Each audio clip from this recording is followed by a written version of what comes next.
You really should be around during the breaks, but I digress. Foreclosures are rising in the nation's most expensive areas now. According to a new report, high-end homes now account for roughly a third of foreclosures. So time to bail out the rich, too? Here to discuss this, Uber realtor to the rich and the famous, Dolly Lenz, among the most successful realtors in the country. She's vice chairman of Douglas Elliman.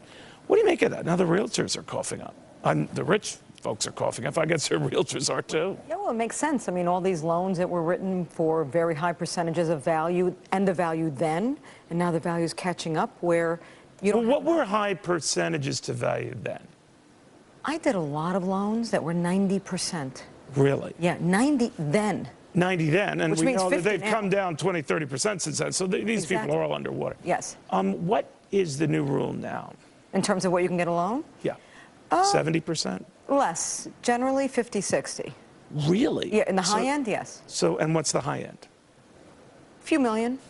Wow. So if you're going to buy something over a couple of million, few million, you Yep. better be prepared to put half down. Yep. Wow. All right, now these people are coughing up a bit. What should we do? Save them. I think we should write checks and You do save not. them. No, I don't. I'm You do kidding. not. No. No, I think it has to play itself out. I mean, I think that if we save people, it just delays. It is, and they're spitting blood. Well, we have to play it out, let it play out. You know, we're all learning something from this process, and we'll all be better for it in the end. Well, it's getting worse. If this is right, it's getting worse. It's getting worse, and I think it's going to get a little worse yet, because people who are at the higher level are going to hiccup down to the middle level. So they'll be in competition on sales with the middle level, and that will hurt the lower level. So it'll keep going. It'll keep going back and forth like a game. I have no idea what you said, but you said it so brilliantly, I'm not going to argue. What I see happening, Dolly, and you're the expert here, home prices can't advance in this environment. And if anything, they're going to continue to fall. Correct. So my only question is, how much further do they fall?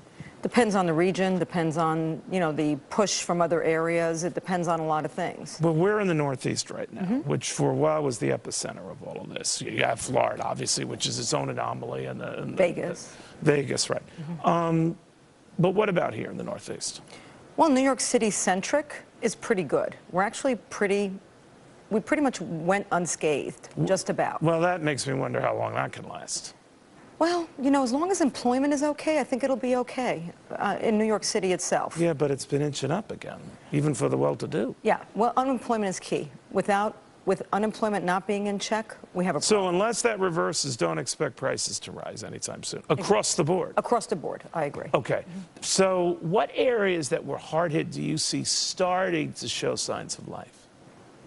The low end. So where all the $8,000 credits helped, the low end is starting to come back up, come to life. All right, well, now there's talk of a follow-up bill, right? We're going to give more aid.